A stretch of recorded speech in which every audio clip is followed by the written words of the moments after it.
D-Gens assemble! Welcome to Fantasy Football Heroes and Villains. I am your host, Justin Bruni. Joining me as always is Mr. Andrew TD King Rob, and we have a special guest this evening for our free agency frenzy, Mr. Justin Mark. How are we doing, guys?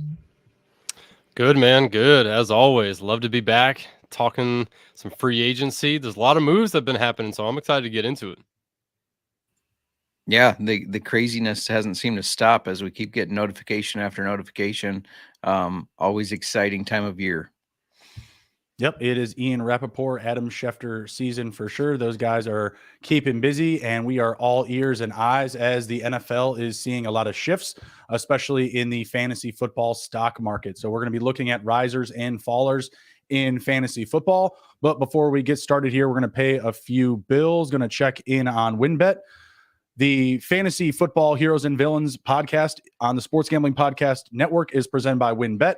WinBet is now live in Arizona, Colorado, Indiana, Louisiana, now Massachusetts, Michigan, New Jersey, New York, Tennessee, and Virginia. From boosted same-game parlays to live in-game odds, WinBet has what you need to win. Bet $100 and get $100 at winbet.com or download the WinBet app and start winning today.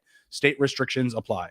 And we're also brought to you by the D-Gen Dance. Our March Madness bankroll contest is back. It's free to enter, and there's $1,000 up for grab in cash and prizes. Plus, we've got our first half under bingo rolling.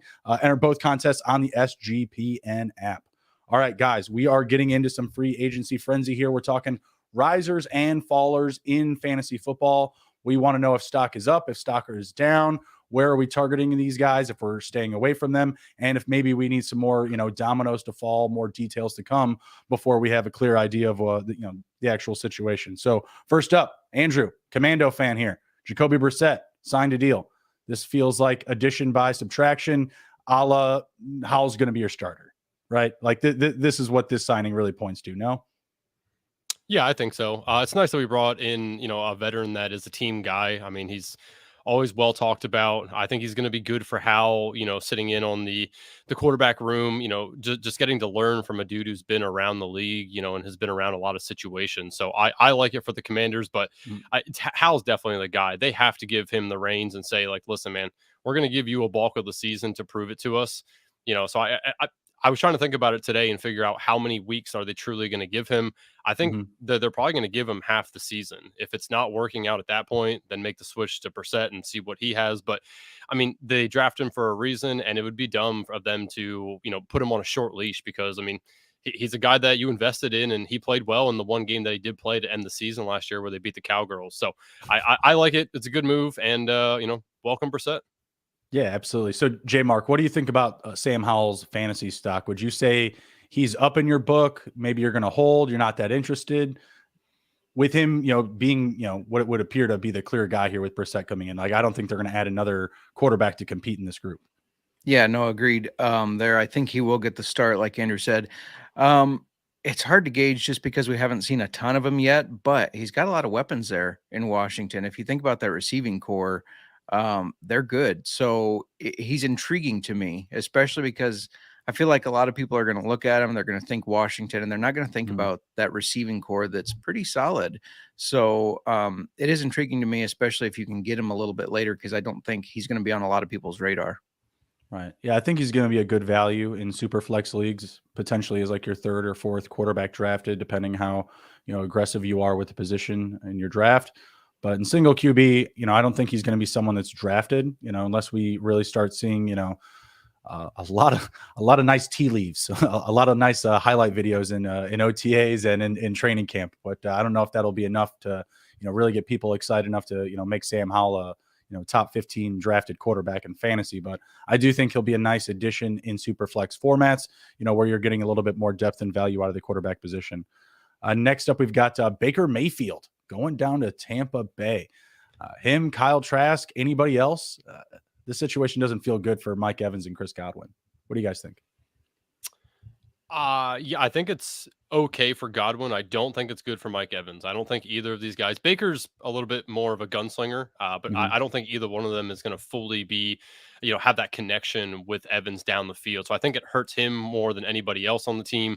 I think they're going to have their struggles throughout the season. Baker's been around the league now, and we know what we're going to get out of him, right? He doesn't mind throwing the ball into coverage. He's loose with the ball. But again, I mean, he's going to make mistakes. He hasn't been a franchise quarterback for a reason, right? So I don't know. I think he takes the job over Trask, but time will tell. I mean, Trask, we haven't really seen anything from, so it's hard to really say that he's not as good as Baker. I feel like this could be a situation where they do bring in another guy. What do you think about that, J. Mark? Yeah, I mean, if you're hoping your season is riding on Trask or Baker Mayfield, I'm not feeling good about it. I don't think Trask is the guy. I've never had a lot of faith in Baker. And just this franchise going from Tom Brady to Baker Mayfield or Kyle Trask, it's going to hurt. And it's going to hurt those receivers as far as fantasy value, unless they do bring somebody else in who is a little more proven. Even somebody who maybe takes less risks, but can manage the game well and, get the passes out well. Cause I just think Baker's too risky. I could see them also drafting a quarterback. I don't like this group with Kyle Trask and Baker Mayfield potentially at the helm. I'm with you, J. Mark. I was never in on Kyle Trask. I was never really a big buyer of him. I thought that they were going to play the market, thought they'd be a little bit more aggressive. I mean, maybe they still go out and get Carson Wentz, but that's feeling like, definitely less likely now with the Baker Mayfield signing, which everybody had written off. He cleared waivers last year, got picked up by the Rams. Then we started seeing, maybe some hints that he could be going to the Rams or the 49ers. Now the Buccaneers, very interesting. But yeah, it's stock down really for Godwin, Evans, in my opinion.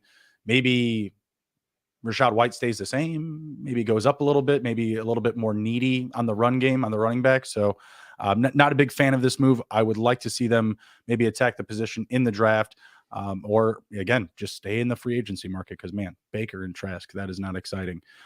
Talking about not exciting, I don't have to deal with it anymore. But a couple of years ago, Andy Dalton of the Bears, that was a big, mid-March bummer.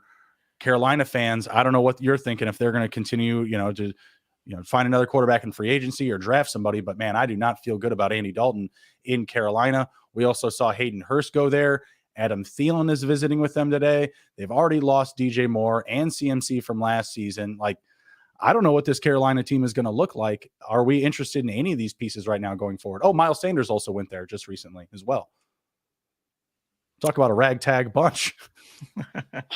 Yeah, I saw before Dalton had signed over there, I saw, through the beat reporters in Washington that Dalton would be a good veteran guy to bring in. And they're like, he's been around a lot and he's seen a lot. And then I, of course, posted the video of the slow motion where he threw the interception last year. And, in the background, the Cardinals are scoring that touchdown. It's like, yeah, he's seen a lot. All right. Like, so I'm very happy that he ain't going there. I think the pieces, though, for Carolina are interesting. You have my boy Visca, love Visca. Shout out to Jake Paquin in the chat here. I see he just said all they need is Visca, baby. I love Visca. I think he's very underrated. He's a great talent, and he just hasn't been utilized the places that he's been so far. So I would love to see him get a shot at truly being a wide receiver 1 or 2 for a team. Shi Smith made some splash plays last year for them as well, so he's an intriguing wide receiver 3. I just with the departure of DJ Moore, it's like wide open there for anyone to take over. I do think that they are going to invest in the draft in a wide receiver, so I'll be interested in that aspect. And obviously the other piece, Miles Sanders, we'll get into that a little later, but Miles Sanders is very interesting there as well. Deontay Foreman performed very well there last year, and I think their offensive line is, if correct me if I'm wrong here, I think they're about middle of the pack, in the rankings. So it's interesting, but I think there's a lot of unknowns there. What do you think, J. Mark? Yeah, I like the Sanders move. I mean, obviously he's not your top 15 back, but he's a solid RB2 flex piece. He's a good running back. He, he fights hard for yards, and I think he's going to do all right there. everybody else, it's kind of waiting to see what goes with the quarterback. But even then, I don't know, a CJ Stroud, a Bryce Young, whoever they end up drafting, I don't know if that makes a difference for next year. Dynasty pieces, it can certainly be interesting and intriguing, but as far as the core group, aside from Miles Sanders right now, I'm staying away from them. Yeah, man, this is not an enticing group. It's like, oh, we just traded for the first overall pick, but let's also play the game. How much older can we get? Like overnight? Like Andy Dalton is a backup, most likely to a CJ Stroud, unless they again, move back from the first pick, which I've also seen. And then you have potentially Adam Thielen, who's visiting today. You know, receiver in his 30s. Hayden Hurst, not quite in his 30s yet, but definitely a more aged, experienced tight end, which I really can't hate it. After the season that he had, it's a good signing for them. They've been dealing with Tommy Tremble, but I don't expect Hayden Hurst to have the same type of season that he had with the Cincinnati Bengals. I don't, even if they bring in CJ Stroud, he's not going to be the next coming of Joe Burrow in his rookie season, in my opinion. So this team has a lot of work to do. We'll get into more of the Miles Sanders and Hurst conversation, but the quarterback situation, they're not looking good with Dalton. I don't know how good it's even going to look for, potentially a rookie quarterback. They feel like a team that's going to be, in the top 5 again next year. Next up, we've got the Heineke versus Desmond Ridder conversation. Taylor Heineke going down to Atlanta, signing a contract there. Desmond Ridder, the heir apparent, now with Marcus Mariota released. What are your guys' thoughts between these two? I'm leaning in favor of Heineke to start the season, kind of a short leash, still acting as like a bridge quarterback type of scenario. What are your thoughts here, Andrew? So obviously, I like Heineke, man. The legend of Heineke had started in Washington, right? In that playoff game. So I have a little soft spot for him. I think J Mark may have a disagreement there. I mean, and a potential plug. Oh, do tell. Yeah, he started in the XFL. That's where the Heineke magic started. And that's exactly why I like him, because of the XFL ties. But go ahead. Yeah, no, I mean, you're right. I do remember seeing the XFL videos of him like smashing beer cans and drinking, double fisting beers and stuff. Like, it's awesome. He's a cool dude. He's a good team player. I think he's going to challenge Ridder for the starting job. I don't think that they're going to give it to either one of them. I think they're going to make either one of them earn it. If I was Atlanta, I'd probably let Ridder play again and see what he has, because again, like, he's a rookie. You know what you're going to get a Heineke. He's not a franchise quarterback. He's a guy that's fun, doesn't mind chucking it. How many times did we see, fuck it, Terry's down there, I'm going to chuck it to him, right? And he just releases it downfield. It's awesome to watch, but he makes dumb decisions sometimes, and there's a reason that he's no longer with Washington, right? So I like Heineke. I think he's probably the best fit fantasy-wise. I think he'll give the people, the most opportunities to score down there, but they did draft Ridder, and obviously, they let him play last year, and Ridder was actually decent. He wasn't terrible. He wasn't great. He was fine. So I think I would give him a little bit of a leadway and give him a few games. And then if it doesn't work out, throw Heineke in there and see what you got. But I don't think that either one of these guys is going to be the leader next year. Okay. Yeah. What do you think, Jim? I'm torn, because I want to root for Ridder because I have him in my dynasty team, but I also I like Heineke's I like how Heineke plays. I like his story coming from the XFL. And I like those shots. You see some of the guys after the game on the plane celebrating, and he's just sitting there with his Busch Light drinking, like not even drinking a Heineken, which I think he should get a sponsorship to himself. Yeah. Let's be real. I think he plays with no fear. Maybe that's coming from, I played in spring football and made it to the NFL. So what do I got to lose? And I like that about Heineke. But with how invested they are in Ridder, I think they probably do give him the opportunity and a little bit of a leg up here. That could potentially be the case. I like going with the veteran, just being able to come in, being able to understand the NFL defense is just a little bit better, having that experience and that upside. And honestly, I feel like he's very similar to what we saw from Marcus Mariota last year. Marcus Mariota to start the season wasn't bad. The team was, top 10 in points. They were winning games. It was random and it was nuts a lot of weeks, but they were getting it done. I think he's a slight upgrade from Marcus Mariota potentially, and I think he could do some good stuff there, but it'll be a competition for sure. I don't see anybody else coming in there. What I really do like about Heineke, Andrew, you mentioned it, he gets the ball to his guys. I do like this move for Drake London. I think we're going to see an uptick for work for him coming up. We'll talk about Jonnu Smith and Kyle Pitts in the back end here when we get the tight ends. That poor man. Next up, Jimmy Vegas Garoppolo. Andrew, what are we thinking here? What are we thinking about Jimmy to the Raiders? I'm worried about his pelvis, man. With those looks out in Vegas, man, he's gonna be laying it. As far as far as football is concerned, I do think that he's gonna be fine for the team. I mean, it's like it's the meme, right? Of all the Spider-Mans pointing at each other, like Derek Carr to Jimmy G. It's like the same to me. It just doesn't feel right.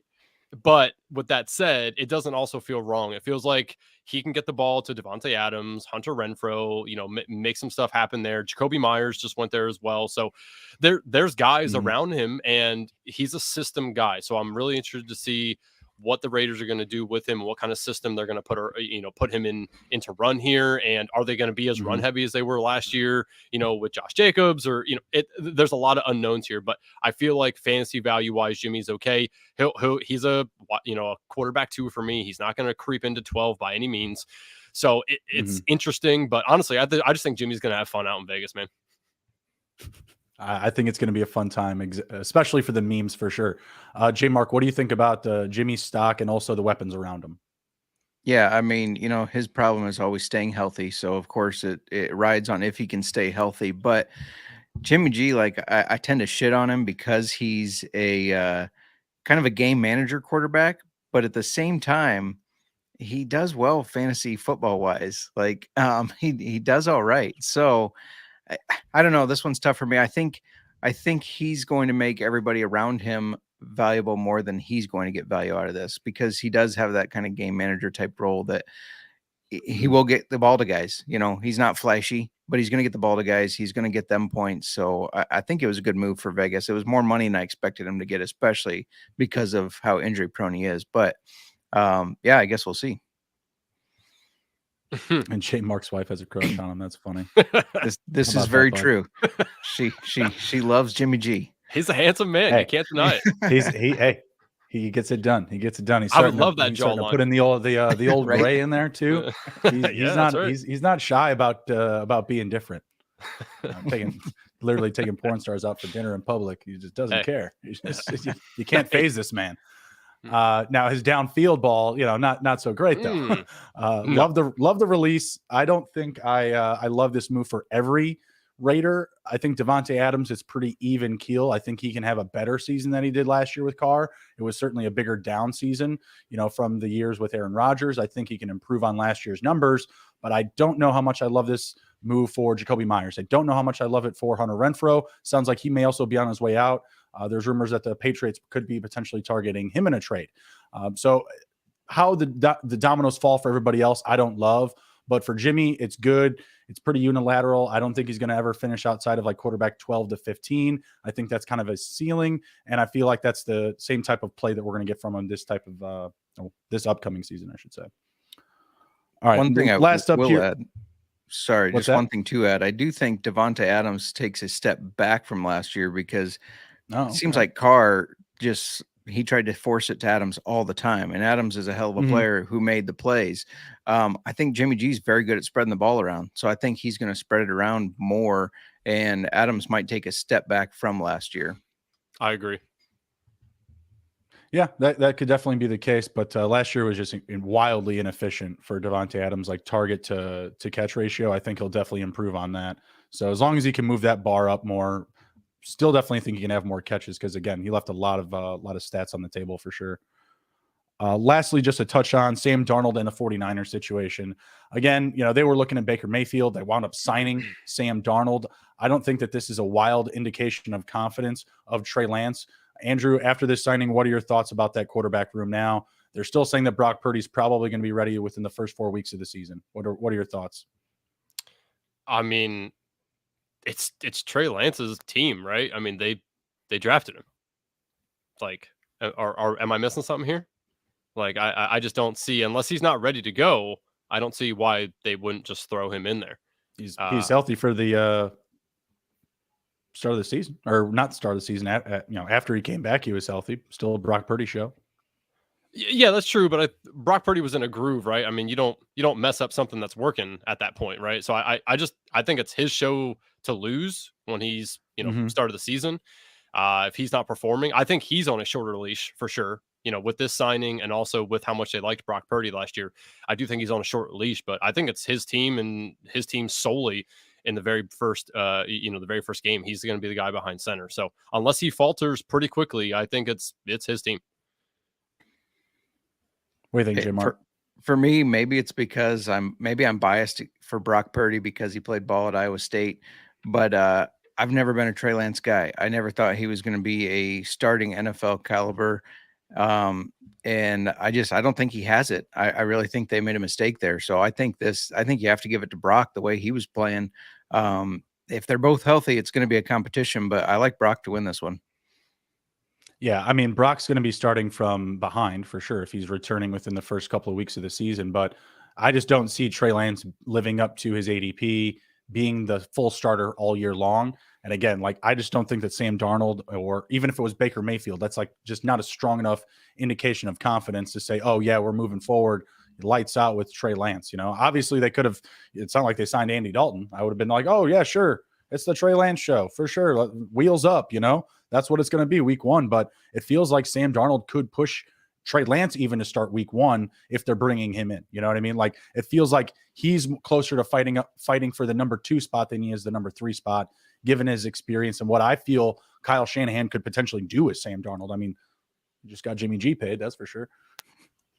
Yeah, and the thing I like about Shanahan is he's not afraid to put guys in their place no matter where they were drafted, it seems like. Mm-hmm. Now, I know they did give a lot to get Trey Lance. That was a high draft pick. But, for example, Trey Sermon was a higher draft pick, and he wasn't performing. And they said, well, let's get Elijah Mitchell in there. We don't care that he's a worse draft pick or lower down. Mm-hmm. I don't think Shanahan cares about Trey that. Sermon.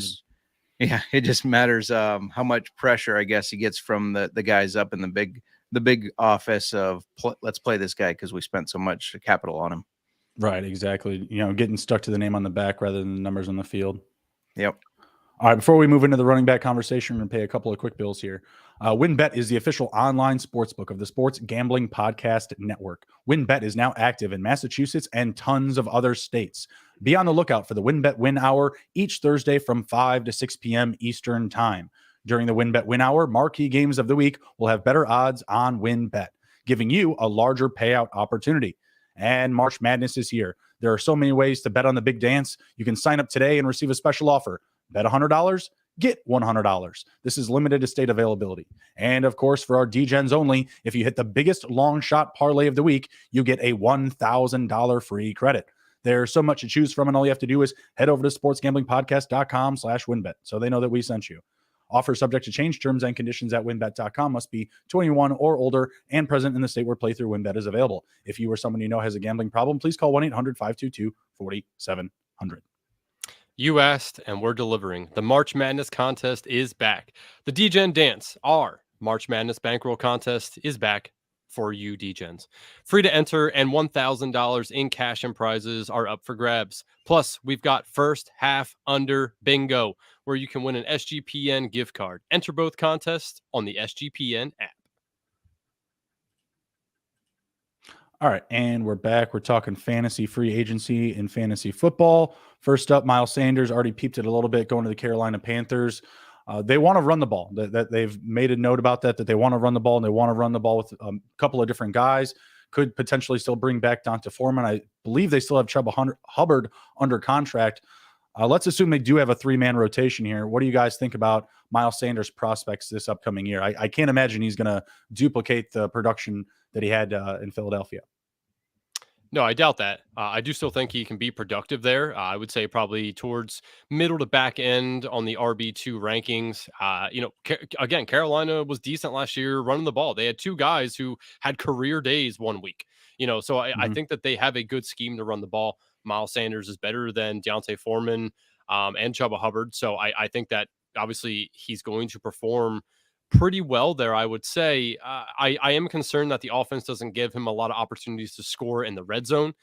Obviously they're the Panthers. They're not like super good. They're about middle of the field here. So I do worry about that a little bit, about the opportunities, but Miles Sanders is a good running back. I do think obviously he should have stayed in Philadelphia. I think that they could have got him on a team friendly deal, but of course they ship him out and he lands with the Panthers. But again, we saw what Deontay Foreman did last year, and I think Miles Sanders is definitely better than him. So I would assume some sort of similar production, maybe 4.3 yards per carry is a possibility for him.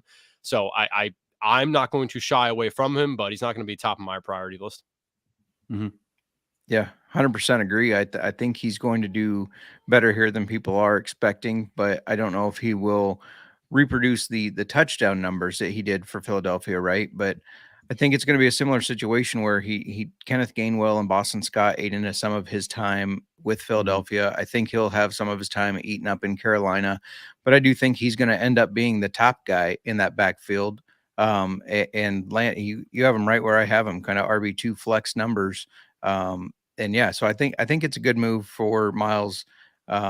Would have been better with Philadelphia, yeah, but I think he's still going to be productive. And I think fantasy wise, you're probably going to be able to get him at a deal again. I mean, I feel like last year he went way too low. I think it's going to happen again. Yeah, I think you're going to get him at a more affordable price, probably similar to last year, like you'd said. As far as like the usage and opportunity, I feel like it is still pretty unilateral because they may not have a rushing quarterback. I think, CJ Stroud, albeit that should be their starter if they're playing their cards right and they're keeping that first pick.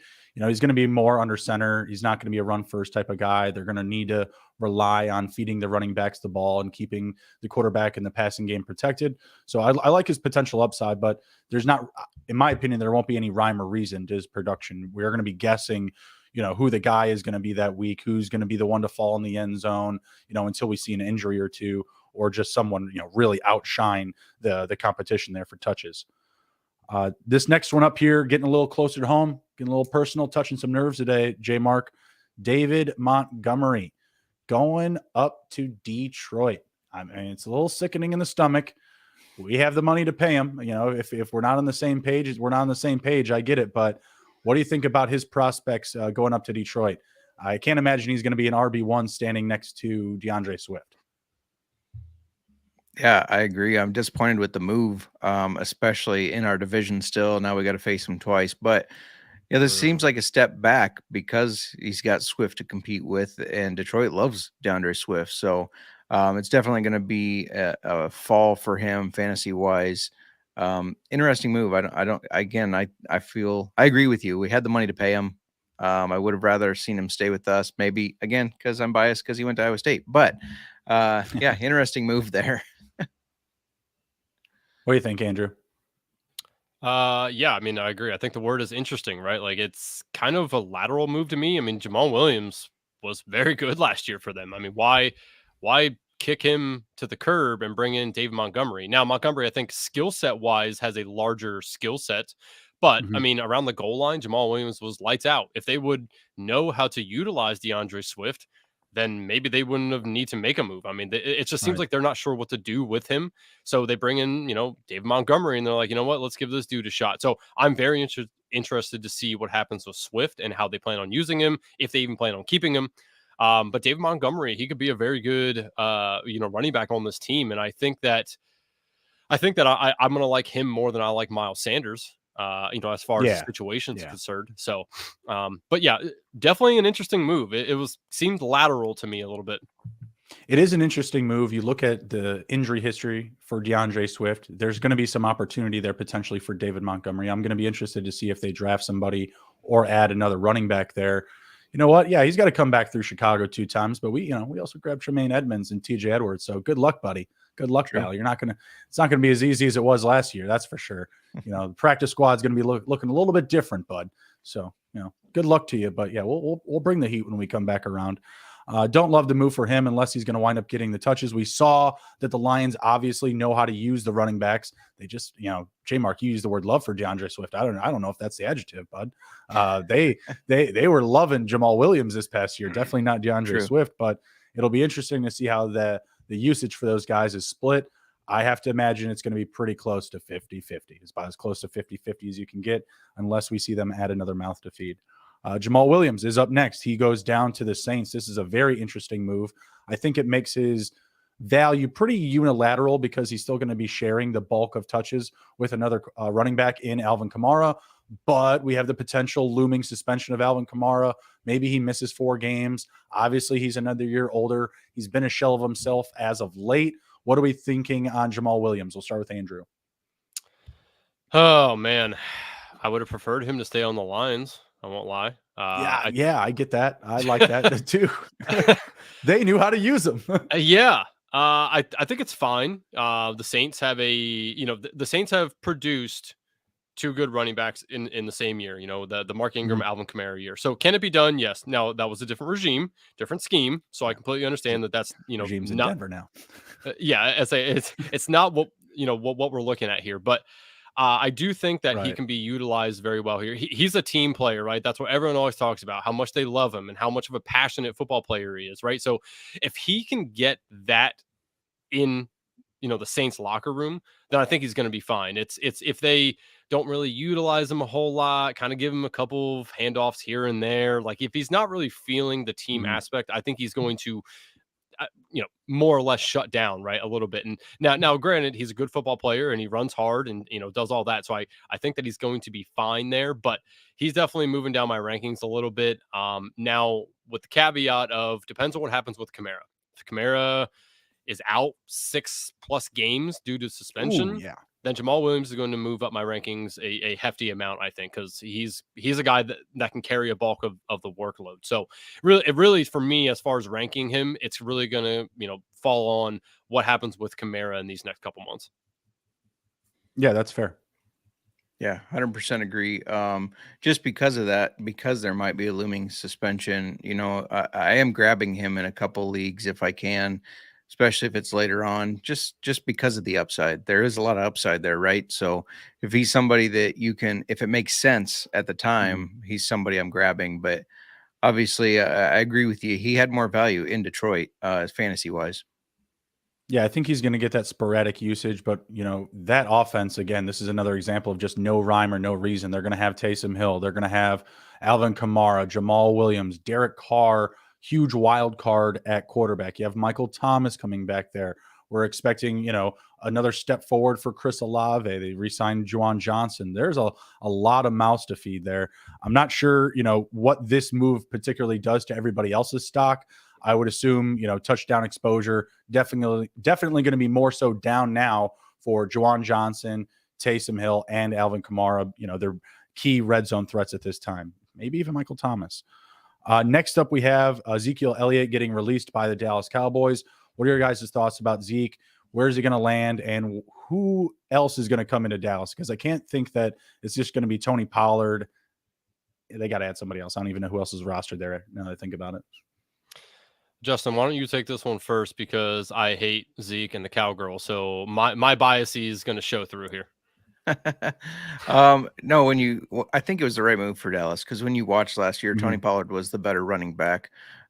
Zeke hasn't been the same Zeke that he was, a couple years ago and early on in his career. Tony Pollard might be the guy for this job. I don't know if they bring much else. He might be their featured back without any competition. As far as where Zeke goes, it's interesting. He's going to have to land somewhere where they're using him, I don't think, as a featured back. I don't think he can do that anymore. I think he took too many hits. He was that featured guy carrying the ball too many times. So, and not necessarily because he has injury history. He's not as efficient anymore. You can see it when he runs. He's just not as efficient. So he's more of a guy to bring in and bring on your goal line or short yardage situations, unfortunately. And he'll have some flashes, but I don't think he'll ever be as fantasy relevant as he was, 3-4 years ago. Yeah, absolutely. I mean, we'll be getting to the Eagles here in a minute, but I think that would be a good location, especially if he wants to go on the similar revenge tour that David Montgomery has so chosen. He could go that route as well. Also put down the Chiefs, Tampa Bay, the Rams. I mean, there's a lot of opportunities where I could see him just going in and being a goal line, red zone type of running back and making a difference football-wise, but not so much in fantasy football. I think it's definitely time to get off of him. His stock would be down. As far as the Cowboys, I like potentially targeting Jahmyr Gibbs in the draft. I know that he was a name that's been floated around their team. So I just think that they're going to shore up that position most likely in the draft or make a cheap signing. I could see also like a Leonard Fournette going there. He's still available. All right, next up, we do have the Eagles. They signed Rashad Penny and brought back Boston Scott, back, adding those two in with Kenneth Gainwell. Icky. I don't like it. Feels dirty. Andrew, what do you think? Are they still going to draft Bijan? Are they going to draft a running back early on in this upcoming draft? Are they done? Is this it? I don't think so, but it really won't shock me if they do. Again, we know that this running back class is deep. There's a lot of good guys in there that can be playmakers for a team. So it won't surprise me if they do. I don't think they will, at least not early. I would say they maybe will dip their toe in the second round or so, but they feel like more of a round 3 or later kind of of team that's going to look for some of these guys, because I do think some of these guys that we really like, that Dave and Brad had brought to light for us. I think some of these guys slip a little bit and fall into round 3, 4, 5. So I think that you're going to get a very good value on a couple of these guys going in that round. But the Eagles have a good scheme. They have a good running game. I think their cap hit is like $3 million in total for all their running backs. It's something crazy like that, right? It's nuts. So again, Howie's doing what he does and he's making shit work for him. So I think that their running scheme is going to be, just as good. We always know we can pencil Boston Scott in for touchdowns against the Giants. So make sure you get him in the lineup versus the Giants. Right. And I don't like the signing because, for Kenny Gainwell. I really wanted Kenny Gainwell to get a shot at this, but he's going to be a still up, I would say 50% opportunity kind of guy as well. So I think Gainwell is going to be fine. And a lot of these guys are going to be discounts in your draft because there's not going to be one that really shines through unless they do draft one of these guys. So I think you're going to be able to get good depth on your team, with these Eagles running backs. Yeah, agreed. I mean, obviously pay attention to what they do within the rest of the free agency or the draft. But a guy I'm taking kind of a late round flyer on, because like you said, I think all these guys are going to drop, is Rashad Penny. Obviously he has the injury history, but he's got a lot of upside. He's a flashy player, 6-yard average carry, per carry. That's a guy that if he can stay healthy, he can be a top RB2 with those numbers if he can stay healthy and in that scheme where they run the ball very effectively. So out of all of them, that's kind of the guy that I'm keeping an eye on if they don't make any other moves, watching him slip and kind of taking a late round flyer on him. I say Rashad Penny currently, I just did a draft 2 days ago and I took Rashad Penny. I took him at 167. His current ADP was 176. So, I mean, he's going well behind a lot of these running backs. And it's a great value right now. For sure. Yeah, I expect come draft day, come closer to kickoff, you're going to see, like, if this group does stay the same, you're going to see Gainwell as the first guy off the board, PPR upside. You'll see Penny there just because he looks a little bit flashier still than Boston Scott. So for me, it'll just be about playing the ADP game. You won't have to reach for any of them if this is the group that they decide to ride with. Biggest winner here, Jalen Hurts shareholders. He is going to continue to run. Next up, we have the Dolphins, myriad of running backs. My goodness, they brought back Mostert. They brought back Jeff Wilson. They brought back Salvon Ahmed. They brought back Myles effing Gaskin. What are they doing? What is Myles Gaskin doing? Like, bro, when are you going to learn? They don't like you, man. Like, when are you going to get it? It's not for you. Like, he signed a contract just to get cut. I don't get this whole situation. Like, we talked about this. We said Mostert was going to come back. Wilson. Do you guys like this group? Do you expect they're going to draft a running back? What are your thoughts about this this odd group? I think it's going to be a carousel of dudes. I do think Jeff Wilson is probably the one that I like the most out of all of them based off of where he's going and what he was able to do last year. Gascan, I have no idea what the hell he's doing there. I mean, like, this dude's just going to explode the bad way, right? He's not going to like explode on the field. He's just going to explode in general and just be off the team. I agree with you. He signed a deal to be let go at some point in the season. It's not going to surprise me though if they go out and try to still sign somebody else. What if they could go out and get Eckler? I don't know if they have the capital to do it, but if they could free up some, I think Eckler there would be awesome. I guess you're going to have to trade 3 of your running backs. Well, hell, do that. Yeah. Trade them all. Well, yeah. I don't know if the Chargers are interested. Yeah. So we'll give you Wilson, Mostert, a pick, and we'll pay the majority of his salary. They're like, no, what? No, that's not a trade. Yeah. Mustard is, as people like to call him, Mustard. I think he's interesting as well. It's him and Wilson for me. Everyone else there aren't even going to be on my radar, to be honest with you. But I still think they do something. I don't think they go into the season with this carousel of running backs. They either draft somebody or sign somebody else. But man, it's a messy situation right there right now. Yeah, I agree with Andrew that you got to go with the former 49er running backs in this backfield, Mostert and Wilson. I mean, those are the guys with the upside. Both of them can run the ball well. It's just about opportunity, whether they're going to get enough carries to make a difference. So it's all, like Andrew said, it's about the ADP game. If they're falling at the right spot, those guys do have some upside, but otherwise, this is a messy situation. Yeah, I would try to be off of it as possible in redraft. If you're in Dynasty, I think that Wilson could be a nice buy low target. He's not going to cost you much. And if you just need to, again, get somebody on the field week in and week out, I think he'll have a reliable role. They also traded for him and they had to re-sign him. So I think that him still being back is going to be indicative of a role. The depth of that role, I'm not so sure of, but I think he will be the guy that will have the steadiest floor week in and week out. I only bring up Ahmed and Gaskin because, what are they doing? I just don't understand it. Like, yeah, pretty clear that those guys won't have roles. Like, they're not going to be used very sparingly unless they're up, 56-14. I think that's the last time we saw Gaskin getting touches. Or maybe it was just when the other two were just completely injured. I'm not sure, but he had like probably 8 or 10 touches all season. He was like a darling like 2 or 3 seasons ago. It's absolutely crazy. Next up and lastly with the running backs we have is Samaje Perine going over to the Broncos. Interesting move. We've heard that Javonte Williams could be back as close as week 1 of the NFL kickoff. Also have heard conflicting reports that could be back another 4 weeks or so. I think it's a great move. We saw him in small spurts last season with the Bengals. He looked good and looked reliable when getting a good amount of volume and workload. What are your guys' thoughts about his fit with the Broncos? I just want to know, where the hell was this when he was on Washington? Like he just wasn't good, and then he went to the Bengals. He was getting a bonus not to perform well. Sometimes it goes to the referees, sometimes it goes to the players. It's just more of the Dan Snyder curse. Have a player, doesn't do well, goes to another team, performs well. Makes no sense. Yeah. I actually really thought that the Bengals were going to keep him because I think Joe Mixon's a cap casualty. I don't think he's going to be there. So I thought that they were going to keep him.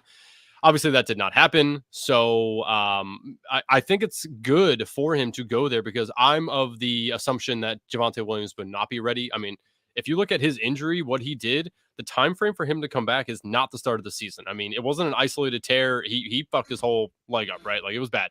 So I think Samaje Perine's going to be the starter come the season, probably play 4, 5, 6 games. Javonte comes back, kind of works himself in, and it really makes me want to stay off Javonte because what they're telling us is that we're not sure he's going to be ready, and we want to get a guy in here that we know can run the ball well, do things that we need him to. And so I actually like Samaje Perine where he's going currently, and it makes me not want to draft Javonte. I want to keep letting Javonte fall because I think we're going to get worse and worse news as the months go on, and then kind of start to attack him after a bunch of those bad news comes out and he drops another 2, 3, 4 rounds. Then I think I'll try to pick him up, but it's going to make me want to stay off of him. But I do think Samaje in this scheme and on this team is a good fit. Yeah, I completely agree. The only thing I'll add to that is in a dynasty league, if you have Javonte Williams, I would go out and get Perine as your handcuff as soon as you can. I don't think he's going to cost you a lot because, the idea is Javonte Williams is the better running back, so it's probably not going to cost you a lot. But I think he's an important handcuff to have, especially as we get more information on that injury. Asking for a friend who may or may not have Javonte Williams on their dynasty team, what would you try to give up for? What do you think is a reasonable, fair cost to get Perine? It's a good question. I mean, obviously, I always say trades depend on what your team looks like, but I mean, even just a mid wide receiver. What about draft picks? Like where would you be aiming to try to trade a draft pick? Like a 3rd round, 4th? Yeah, I think 3rd is perfect. I was going to say 3rd will probably get the trade done, but I think most ideal is 2nd. Like, you target somebody that's thirsty for a running back, they may pay a little bit more. I mean, you don't want to, like, you'll probably get a 3rd round pick from somebody that has like 3 or 4 good running backs. But if you go to the team that's a little bit thirstier, I think you can get that 2nd, especially if they have. So you're saying if I'm the Javonte owner and I want to get Perine, I should give him a 4th and start there. Well, yeah, that might be tough, but yeah, I mean, with today's news, it might be tough. But yeah, I don't hate that thought process. Why don't you go ahead and pay that last underdog bill, and then we'll move over to receivers and last couple of tight ends. We'll get out of here. Sure. Yes. If you aren't on Underdog drafting best ball teams for the NFL, yeah, PGA, NHL, NBA, all that, I don't know what you're doing yet. Underdog is the absolute best. They have drafts that are super quick and they have drafts that are super long. So, I mean, it fits everybody's bill, fits everyone's pocket, and obviously SGPN is brought to you by Underdog Fantasy. Underdog Fantasy is heating up for March Madness. College Pick'em is a great way to get in on the action, especially if your bracket is busted after day one. Plus, Underdog Fantasy has your favorite college basketball player props. Head over to underdogfantasy.com and use promo code SGPN for a 100% deposit bonus up to $100. That's underdogfantasy.com, promo code SGPN.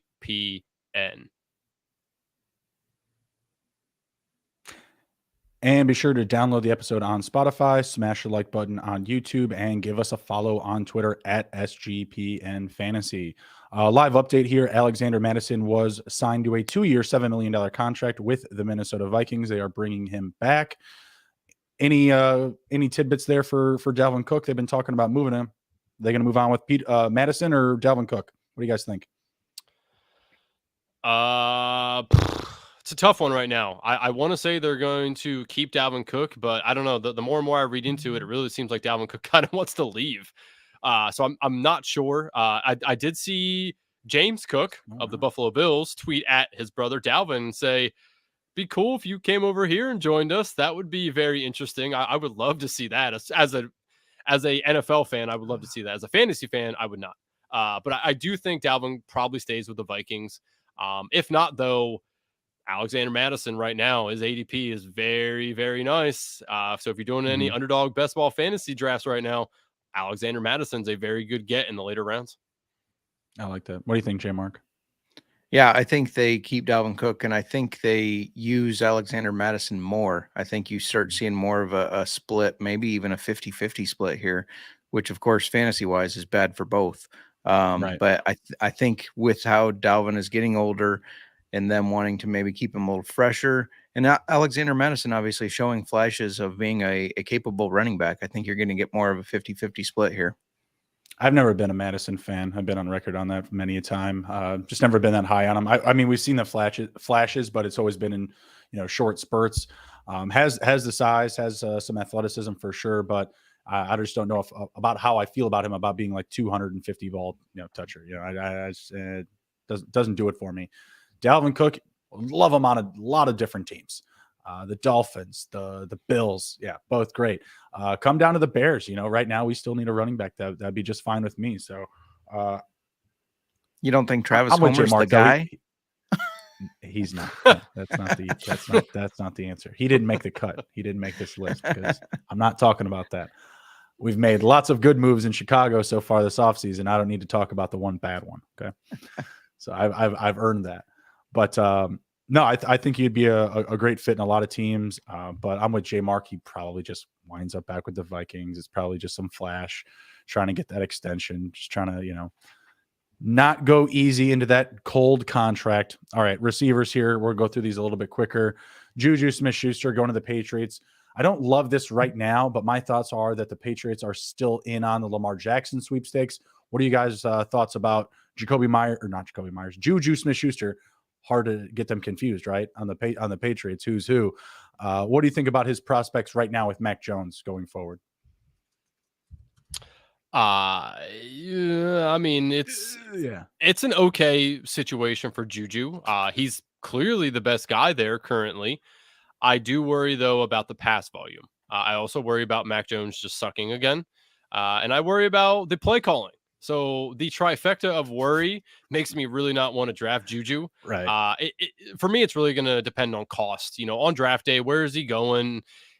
If anything, I would like him to be like my wide receiver 4, if at all possible, 4 or 5, somewhere in there. I don't want him to be one of my top 3. I'll tell you that right now. So I'm definitely concerned. I think it's a decent spot for Juju to get opportunity to perform well.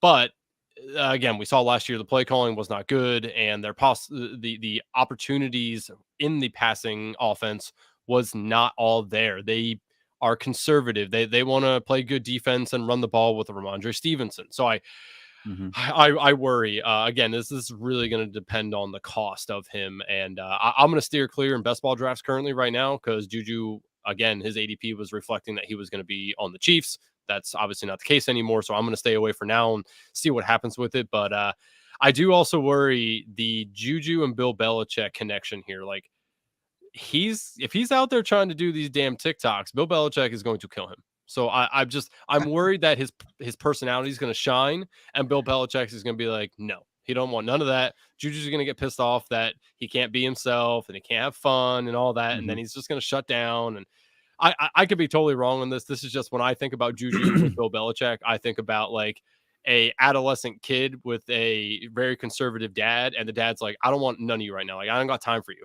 So we'll see what happens, but I'm definitely a little concerned. Man, Juju with the daddy issues.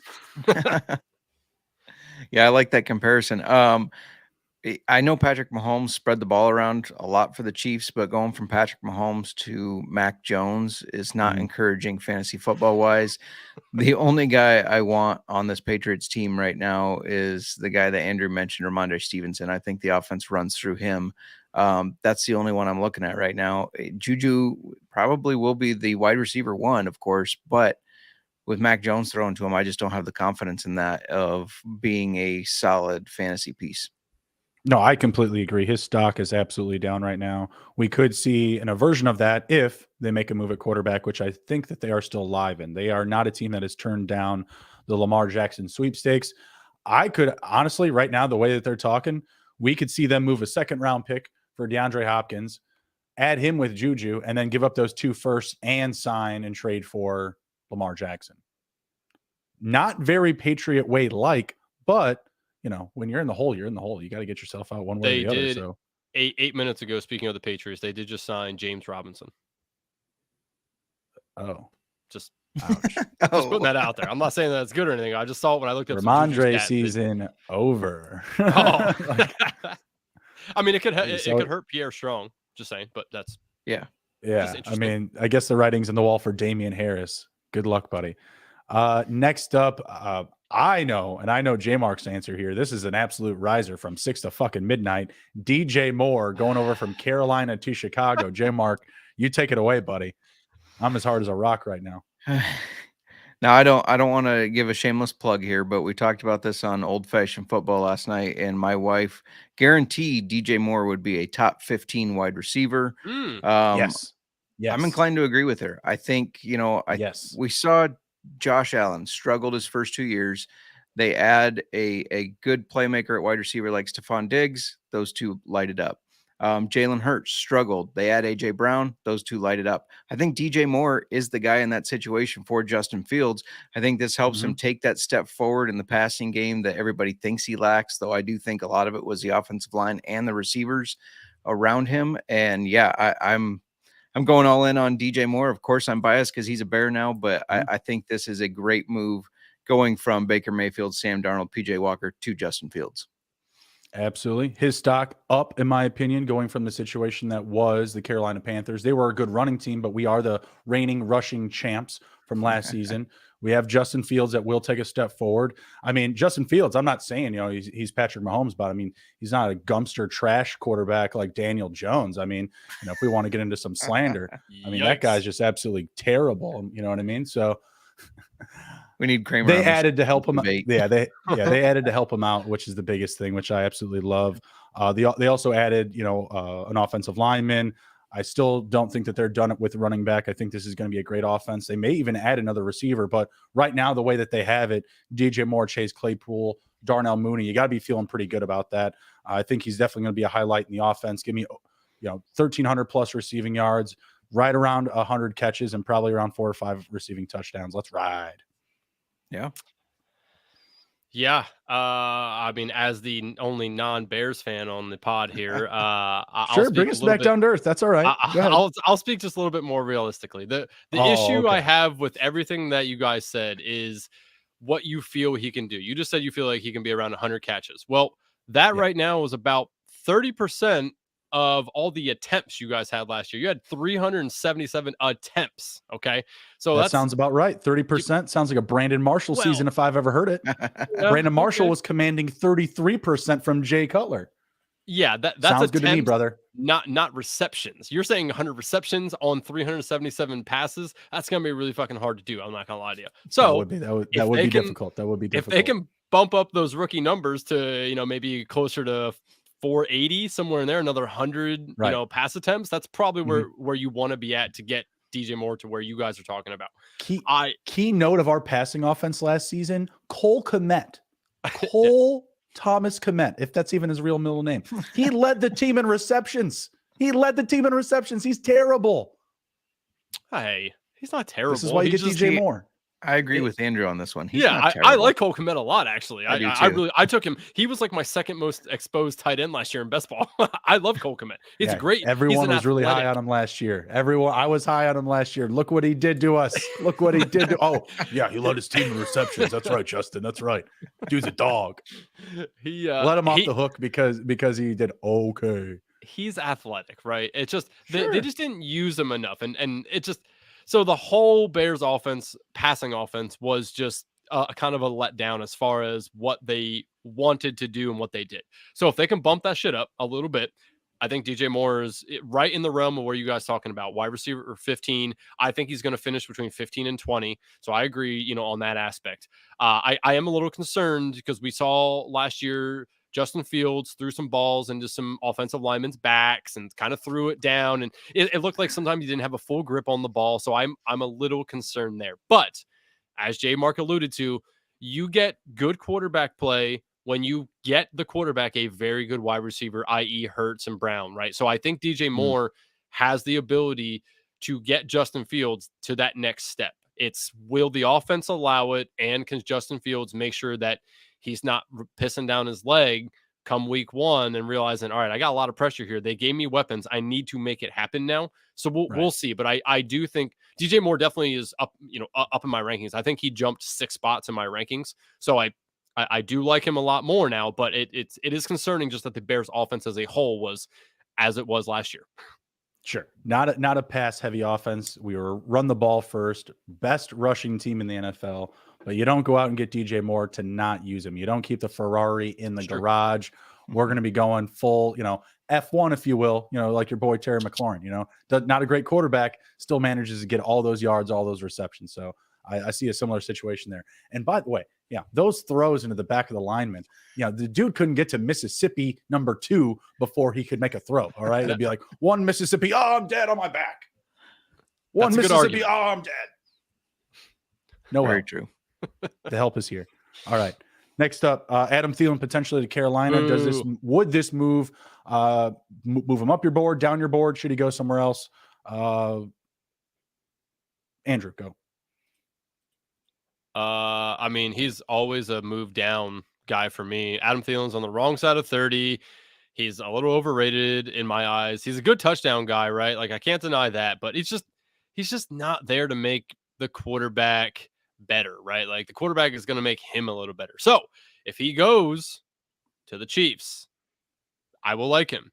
If he goes to the Eagles for whatever reason, I will like him. Like there's certain teams that I'm like, all right, I can talk myself into drafting Adam Thielen, but I would say 95% of the teams, if they take him, I don't want anything to do with him. I didn't want him on the Vikings. I don't want him to go anywhere else. He's on the wrong side of 30. I always say that, but it's like you can see the trend. When the wide receiver gets to 30, start to have the downtick. Now he's moving teams, new scheme, new quarterback, new everything.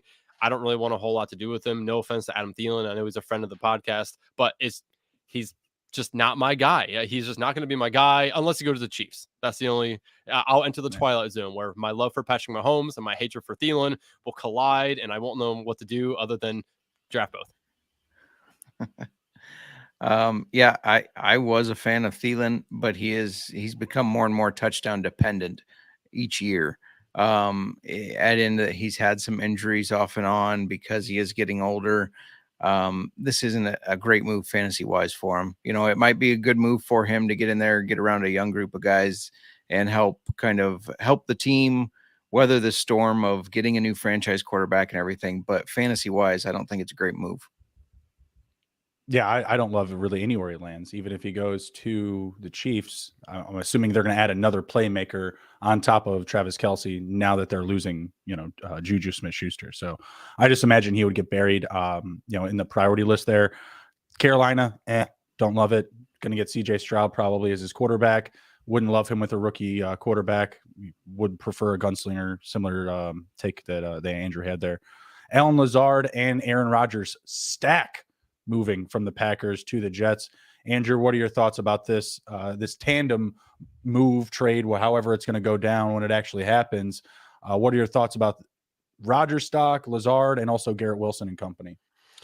So I'm seeing a lot of, and again, I was on Twitter a lot today. I saw a lot of people like, man, Garrett Wilson stock's going to rise and rise and rise. And I really don't think it's going to. And I'll be, on the hot seat here when he goes off for 1,512, right? Like I just don't see it because Rodgers is getting to a spot where he already has his list of demands, which he said wasn't really a thing today on McAfee. He's like, I didn't do that. He's like, but the writing's on the wall, right? Like he didn't need to do it for them to know what to do to get him, right? Like, I mean, so the writing was on the wall, but you're telling me that people think Garrett Wilson's his stock's going to rise. He already performed very well last year, but he was the guy. Now you're bringing in Lazard, maybe Randall Cobb. What else are they going to do? Elijah Moore's still there. Elijah Moore's a very good wide receiver that just wasn't used last year a whole lot. So I actually think that Garrett Wilson's going to be a little bit overdrafted.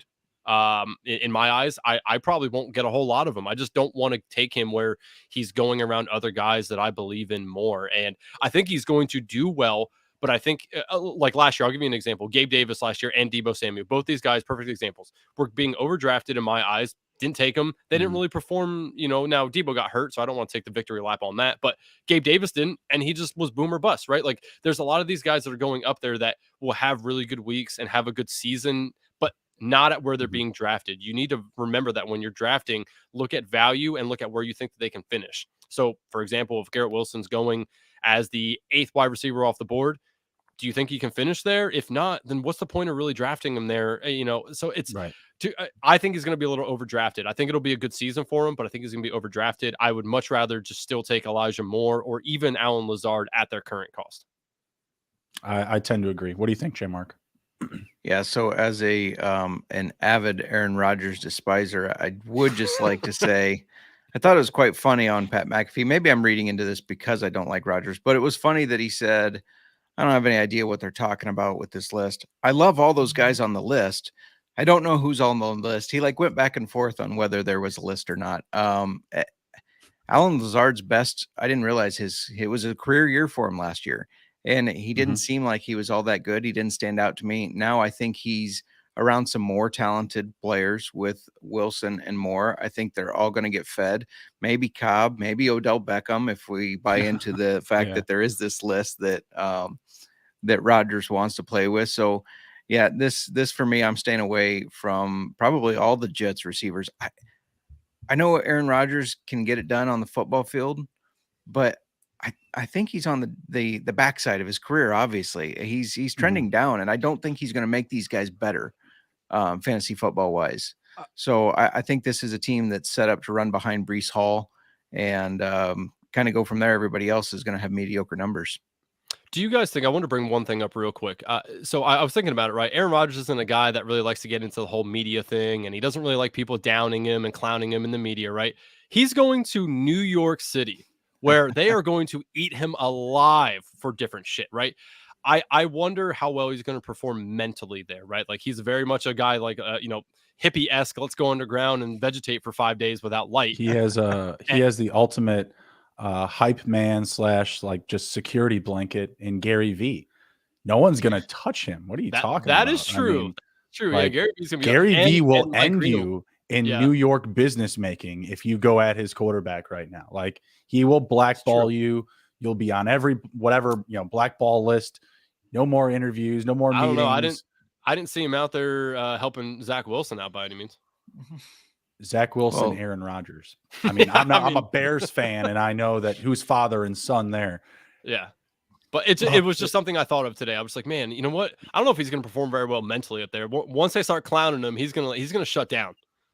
Whatever, dude. He'll be fine. He'll just take like a week off and pull a Dennis Rodman and go to Vegas, or I don't know, meet Marry up with his himself. No, he's like gonna go back to shaman. the hermit. I was or to meet his up with little his hobbit shaman hole. and go back to the darkness for a weekend. Like he'll figure it out. He'll be fine. He can He'll be probably fine. get some good ayahuasca in New York City. So there's that. There I'm you more go. into the peyote, but whatever, to each their own. Jacoby Myers, and don't love this move Yikes. going over to the Raiders. I don't know what Drew Rosenhaus is doing, or if he just handed this one off to his interns, but there's more money on the table elsewhere. There's more priority and volume in an offense elsewhere. You just went to the Raiders to get buried behind Devontae Adams and whoever else sticks around. Whether Renfro stays, obviously Waller already left, but I just don't love this move whatsoever. Also, better just quarterbacks out there in general. Like I'm a big lover of Jimmy Garoppolo and everything that he does on and off the field. But come on, man. Like there's so many other opportunities out there where you could have gotten a similar contract, play with a better quarterback, probably a higher likelihood to win. Like that's a tough division to go play in with, defending champs, Kansas City Chiefs, no big deal. Like I really don't get this move. And it's down stock for me for Myers in fantasy. I just don't love this. What do you guys think? Agreed. Yeah, Go ahead. Oh, yeah, I was gonna say I agree. Like I don't really think that there's a whole lot of value in Jacoby Myers going here. I would much rather have him go almost anywhere else. Really, I mean, it's just I don't know. I don't see it. And also I saw today that Jacoby Myers tweeted out something like it's a cold world or something like that because he pretty much got the exact same deal Juju did, and they're like, and he's like, how comes like people didn't offer me that? And anyway, but it's just he could have had more. He could have had more. Baltimore would have paid more. The Giants would have paid more. Yeah. I tell you, if Renfro leaves, I will be interested in Jacoby Myers. If not, I don't really want the third, fourth fiddle on that team. I'll take the second fiddle though, behind Devontae Adams. Is he the second fiddle though? Because you'll have Devontae Adams, Josh Jacobs. I mean, he's being tagged. I mean, as far as the pass, he'll be catcher, a huge priority. Pass catcher. Why you don't think he'll be a second fiddle then? If Renfro leaves, I don't know, man. Matt Collins is sneaky. I think Matt Collins, honestly, in my opinion, Matt Collins had a great season. I think he's just as good, if not better, than Jacoby Myers coming off the year that he just had. True, but I mean, you have a new scenario with different quarterback. I think Hollins was more of a car guy. So yeah, I don't know. The Raiders are just taking a big downfall for me. All of them, Devontae Adams included. I mean, I just don't really want a whole lot of them. Damn. I'll be on the guy opposite. that Andrew hates. Oh, go ahead. Sorry. I was just say I'll be on the opposite side of this and say that it obviously every fantasy football player it's down to ADP, right? But I don't hate this move. I do think he becomes that second guy behind Devontae Adams, and I think defenses focus on Devontae Adams because he's Devontae Adams, and Jimmy G is good at getting the ball to his guys. So I don't hate the move. I think he could be a sneaky play if he falls down draft boards. Now, I'm not drafting him in my top 30 probably, but once it gets around to wide receiver 3 flex numbers, I'm considering him, thinking that he could be a sneaky play.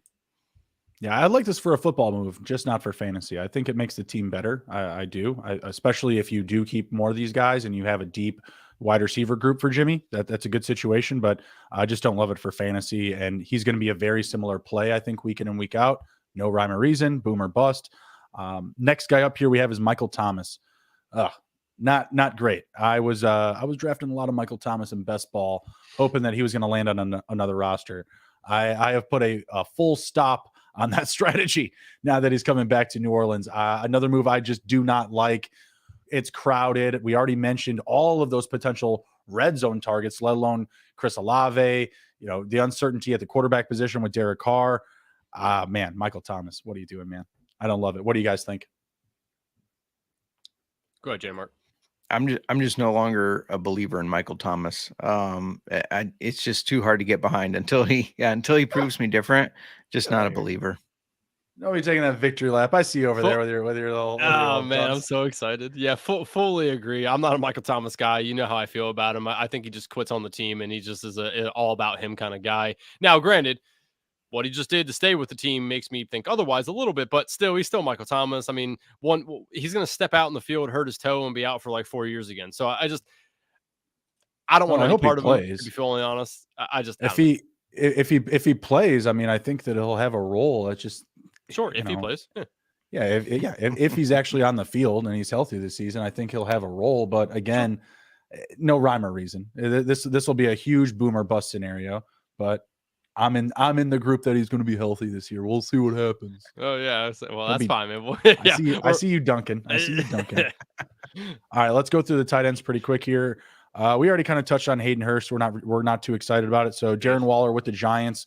I like the move. They haven't made a big move at receiver yet. So until that happens, I think that Darren Waller stock should be, pretty well up. I think he should probably be the 5th or 6th tight end off the board right now. What do you guys think about this move? I'm gonna have him probably 7 or 8. I haven't made a switch yet because I want to look at some stuff, but I'm going to say I'll probably have him around 7 or 8. He's very interesting. Best ball purposes, and that's obviously what I like to talk about. I think it's a very good stack because where you need to take Daniel Jones and where you need to take Darren Waller, very friendly, right? And same thing with Isaiah Hodgins and the entire Giants offense outside of Barkley, right?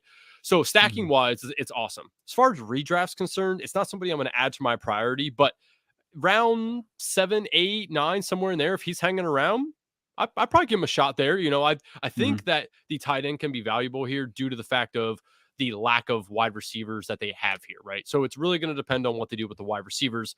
But I do like Darren Waller. I like his story. I like him as a dude. He just got married to Kelsey Plum. Yeah. Which kind of sucks, right? She plays out in Vegas, and now he has to move all the way to the East Coast, and just a weird dynamic for him. But anyway, so I like him as a player. I think he's a very good, very athletic guy, right? Very lanky, very good at, I think he's a good red zone fit for them for what they want to do. Daniel Bellinger showed us last year that they have some good schemed up plays for tight ends. Put, i.e., Darren Waller into that scenario. I think he's going to be pretty good. If he can stay healthy for 13 plus games, I think he finishes as a 5 to 7 tight end. Yeah, agree.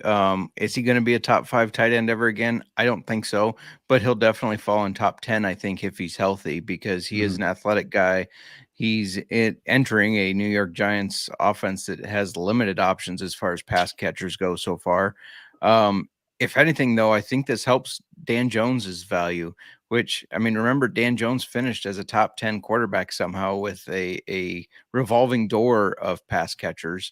So having somebody like Darren Waller, who's experienced like Darren Waller and athletic, I think that helps him and just helps the team in general. I think Waller does well here. He does finish top 10 if healthy.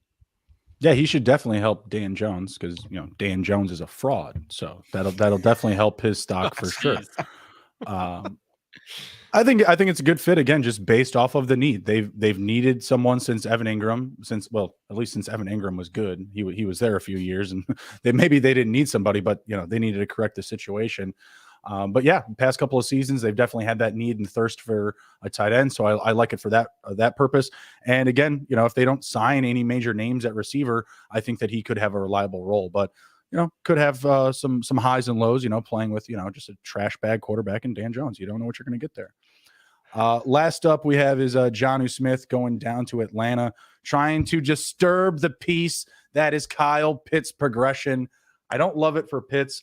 I actually think he'll wind up being fine, but it's just kind of annoying. Like, really, like this is the domino that falls today for you guys. Like, we don't want to go out and maybe prioritize getting a running back. Come on, we got to go get Jonnu Smith. Jonnu Smith reunited with Arthur Smith. Is there anything here, guys? Like, is this news or snooze? Is this guy going to be relevant this year? Doubt it. Unless Kyle Pitts gets hurt or they decide to deploy the Patriots 2 tight end combo that they had back in the day. I mean, I don't think so. I think he just saw an opening there behind Kyle Pitts with a guy that he's familiar with a scheme that he's familiar with, and thought, you know what, it's probably my best shot at getting some money somewhere and, being somewhat relevant. He's probably going to play, but I mean, they drafted Kyle Pitts for a reason, right? Kyle Pitts is a generational tight end talent when he's healthy and on the field. So I don't think that there's much really to talk about here outside of he's going to back up Kyle Pitts, and it's about it, man. It's Mr. Smith to Mr. Smith. Yeah, look, Kyle Pitts broke my heart last year after I talked and raved about my Pitts passion preseason. But I don't think Smith comes in and does anything.